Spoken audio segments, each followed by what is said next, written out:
मित्रांनो, तुम्हाला एक गोष्ट माहिती आहे का? ज्याप्रमाणे कवी परमानंदांनी शिवभारत हा ग्रंथ लिहिला होता, त्याचप्रमाणे छत्रपती शिवाजी महाराजांच्या आज्ञेने कवी परमानंदांनी गनिमी काव्यावर सुद्धा एक ग्रंथ लिहिला होता. हो, ही गोष्ट खरी आहे.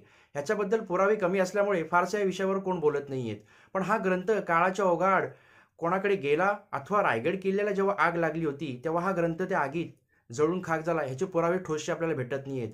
पण ह्याच्यावरूनच छत्रपती शिवाजी महाराजांची आपल्याला बुद्धिमत्ता आणि हुशारता कळून येते, की जेव्हा दिनचर्येतला शिवभारत असो, शिवकालीन औषध पद्धती असो, हे छत्रपती शिवाजी महाराजांनी अनेक ग्रंथातून आणि हे त्याचं जतन करून ठेवले. याचप्रमाणे गनिमी काव्याचा वापर आपल्याला पुढे होऊ शकतो. म्हणून ह्या गोष्टीचा विचार करून छत्रपती शिवाजी महाराजांनी परमानंदांना हे सांगितलं होतं, की गनिमी काव्यावर सुद्धा आपण एक ग्रंथ लिहावा आणि तो ग्रंथ लिहिला होता.